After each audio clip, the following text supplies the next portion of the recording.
We're hopping into the jalopy, gonna go for a ride to the pizza shop with our friends. We're jumping and rocking till the sun goes down, and the moon is shining forever and ever, forever and ever.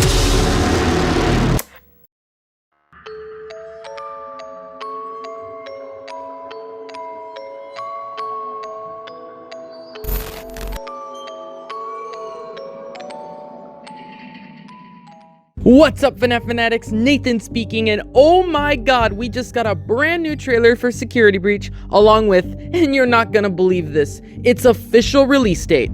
Excited doesn't even begin to describe what I feel right now, and I am so stoked for today's video, where we'll be looking at every nook and cranny this beautiful trailer has to offer us. So if you're hyped for this video, be sure to drop a big ol' like and subscribe because folks, you're getting a lot of content this week.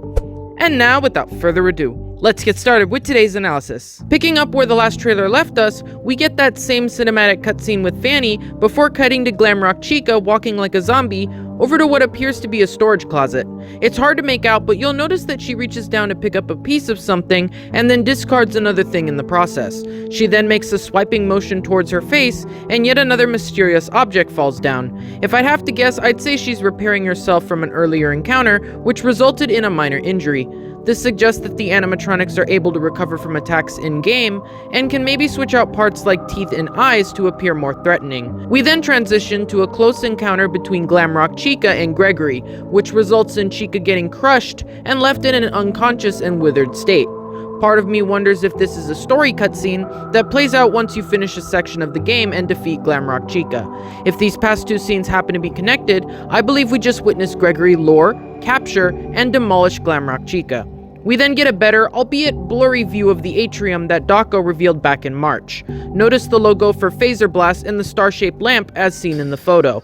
But this time we get a glimpse of the full atrium, revealing the location of El Chips along with two new areas. This one appears to be a fitness center called Fazercise, which was first hinted at in this poster in Chica's room. Notice the use of bright colors and a rainbow that are present in both designs. Then there's signage for what appears to be an ocean-themed area, complete with the beach and lighthouse. The most likely scenario is that this is the Pizzaplex's indoor water park, and it may be home to some water-friendly animatronics. Just imagine if Felix the Shark from Fredbear Frights issue 12 is there, I'd be hooked instantly. Get it? 'Cause fish and hooks? Moving on. Actually, before I go to the next scene, I'd like to briefly talk about what we learned from the dialogue. Thanks to voice actor Andy Field, welcome back by the way, we now know that Security Breach takes place after Freddy Fazbear's Pizzaplex is closed for the week and undergoing maintenance. Also, we discover the conflict escalated because nighttime protocols were launched before Vanessa and Gregory could leave, trapping them both inside until 6 AM. More on that story later. The next scene is a close-up of Vanessa sporting her security guard outfit as she looks worriedly off to the side. I gotta say, compared to how she appeared in the first trailer, she really looks more human here. Another scene of withered Glamrock Chica later, we get this intriguing dialogue and character animation from Moondrip. My son! I warned you! I warned you! No, don't tell me. The Sun and Moon phase are two different personalities? There's no question, this is the coolest Five Nights at Freddy's character we've ever had. I can't wait to see how this plays out in game. Speaking of game, hey, we got gameplay mechanics. By knocking over objects, we'll be able to alert animatronics to our location or distract them so we can pass. It's basically the Balloon Boy audio from Five Nights at Freddy's 3, but I really like how it's added here, and in a way where it can only be used sparingly. Then we get this camera view of Vanny by the elevator, who appears to be using a device of her own. I don't know about you guys, but that sure looks like a tablet to me. Maybe that's how she controls the Glamrocks and other animatronics in the building. And we're back to Moondrip, who has changed personalities in a room that appears to be a security office. I wonder if it'll be like Sister Location, where there is a section of the first Five Nights at Freddy's, in that you are trapped in a room and unable to move. I guess only time will tell. And here we have what is arguably the most important part of this trailer, confirmation that Glamrock Freddy is on our side and you can control him. This is such a random mechanic, especially for a Five Nights at Freddy's game, but I'm really glad they're trying something different and not just copying the same formula. But if you thought that you could just hide in Freddy and call it a day, keep in mind that his battery is limited, and once he runs out, you'd better hope you're at a recharge station. But he's not the only one that's limited. Pretty much everything you have, including the watch, flashlight, and camera, is battery operated, so we'll really need to play strategic to win this game. I know this sounds weird, but I'm really glad they're reintroducing limited power to Five Nights at Freddy's. It really adds to that sense of urgency, and I was bummed it was taken out after Five Nights at Freddy's 3. And in that same scene, as Gregory is entering Glamrock Freddy, we get a look at the awesome, the amazing employee restrooms. Yeah, there isn't really much to say about this place. I do admire the dedication to realism, though. Well, how about that? The room featured on Security Breach's website just so happens to be our main office in this game. It's pretty much the same setup with the red button in the middle and 3 monitors, but now we know that it is styled after the classic Five Nights at Freddy's 1 office. All it needs now is a bunch of old children's drawings and a cupcake that stares into your soul. It's Fazwatch time, people! Just look at all these options. We have some we're already familiar with, like cameras and map, but what's really exciting is the option to view missions and messages. I'd assume it'd be something like Five Nights at Freddy's AR, where you read announcements and talk to people as well as complete special challenges to get daily rewards. Except now, instead of emails, we'll probably get announcements from Fazbear Entertainment and missions that bring us towards an objective. Hopefully by doing different missions, we'll get different endings that expand further on the lore. Moving down to the cameras themselves, we get a bird's eye view of the rooms surrounding the office, which are rendered in noticeably lower settings. I'll say it's a bit of a downside to have cameras with such choppy graphics, but I understand why they made the cut. This game already demands a ton in terms of processing power, and adding high quality video to that would probably destroy performance. Here's to hoping they can at least polish the camera view up a little bit before Security Breach is released. Taking a closer look at the camera selection in the lower right hand corner, you'll notice that 2 of the 14 boxes shown are a different color. It's probably just an indicator that an animatronic is near, but I wouldn't eliminate the possibility of it being a luring mechanic that draws an animatronic towards a room. This minimap really puts into perspective just how massive the Pizzaplex is. I mean, we're talking one area around the size of a regular Freddy's restaurant that has 16 cameras! 16! Just imagine how many total are in this place. Now, we get this absolutely insane scene of Monty coming off of what appears to be a skyway in the Gator Gulf area. I seriously can't get over the quality of these animations. Just look at the way he rocks with the attraction, jumps, and lands Iron Man style.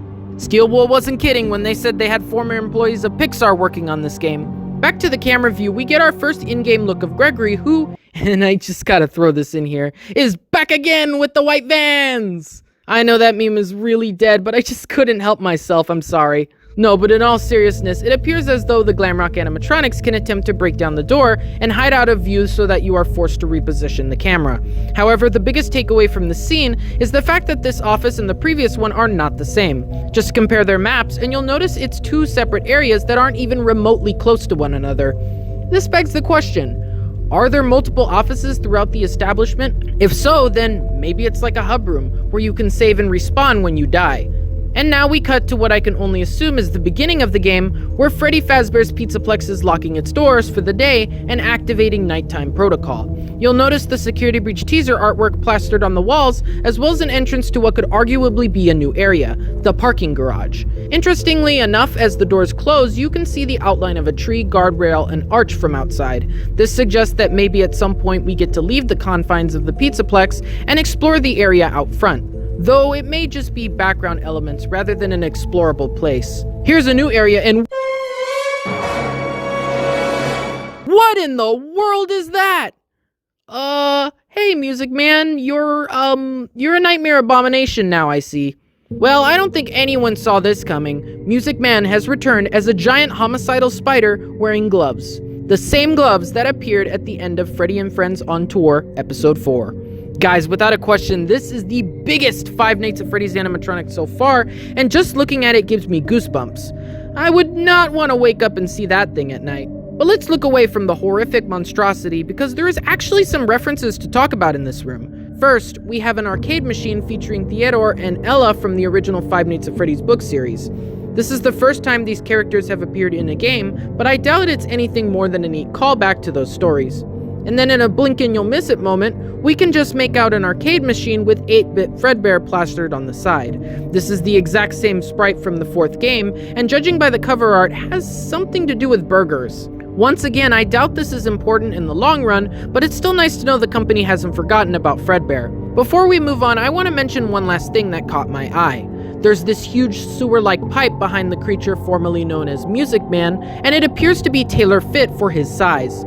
I'd reckon he uses this to travel through whatever sub-area we're in, but really, why would Fazbear Entertainment need this? Do you mean to tell me that they know about this animatronic, and it plays a crucial part in the nighttime protocol? I could go on for hours about why this thing shouldn't exist, but let's just leave it for now because it's giving me the creeps. Before we move on to what is arguably the coolest part of the trailer, let's quickly backtrack and recount what Glamrock Freddy said earlier. You should be able to escape when the security doors reopen at 6 a.m.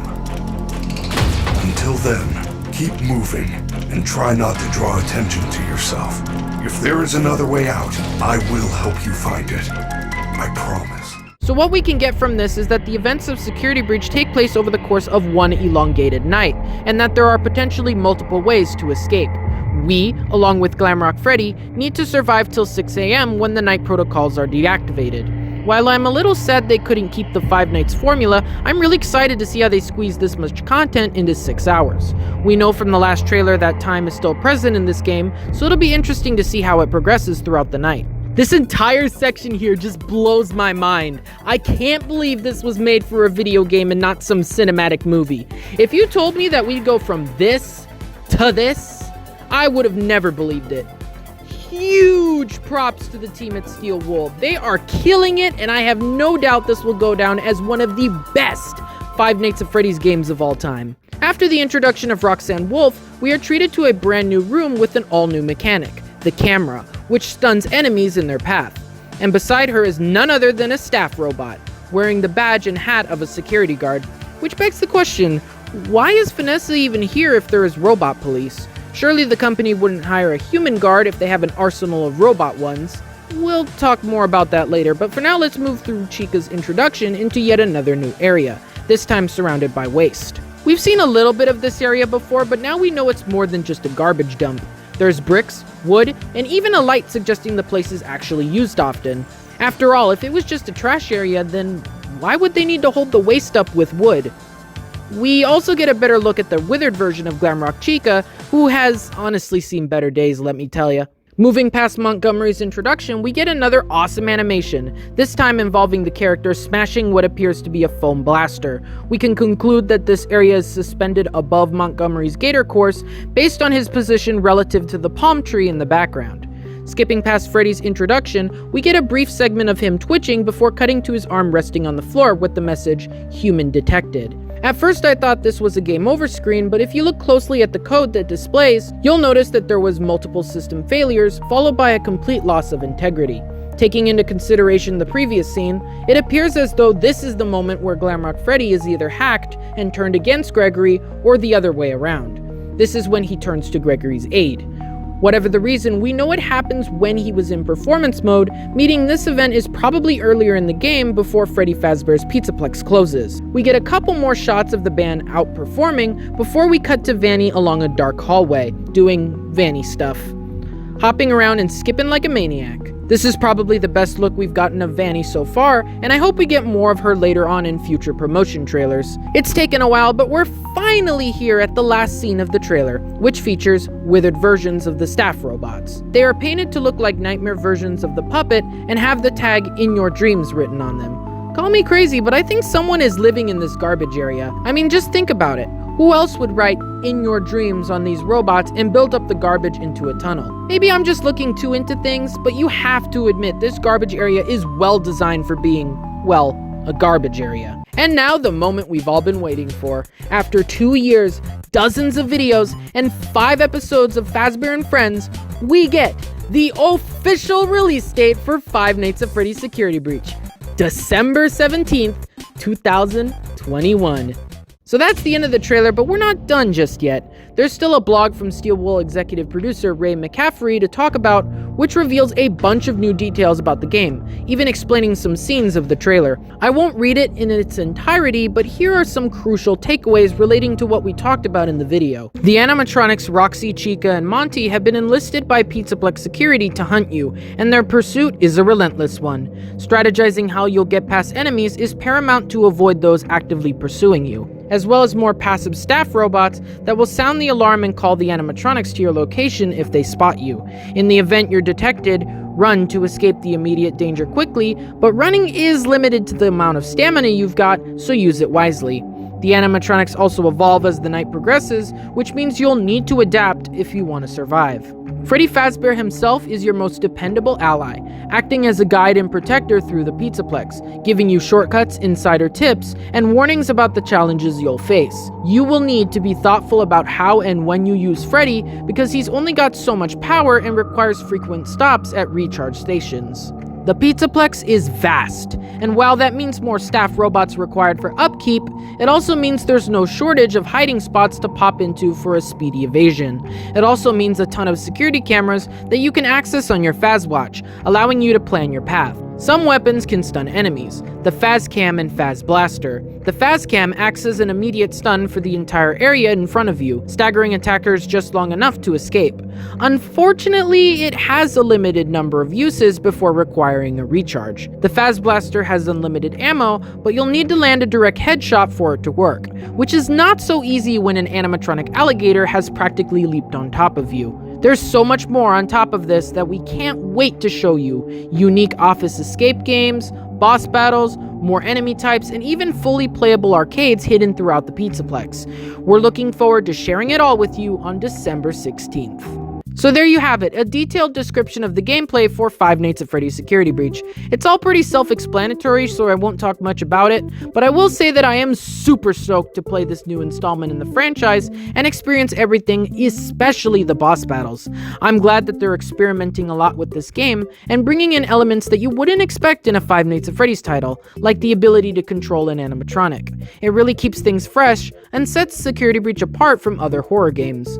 I also like how the game gives you a bunch of tools at your disposal, but limits each and every single one of them, so you have to strategize. I feel like this is a kind of playstyle that has been missing from some of the more recent Five Nights at Freddy's games, so I'm so glad to see it return in a new light. You can tell the team at Steel Wool really understands the core bits of this franchise, and if this is where Five Nights at Freddy's is going for the next decade, sign me up!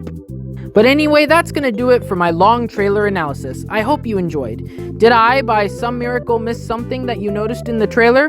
What are your predictions for the beach area? Do you have feedback for Steel Wool on the trailer? Tell me in the comments below. As always, it's been a pleasure talking Five Nights at Freddy's with you all, and I'll see you in the next project. Gamerdude, over and out.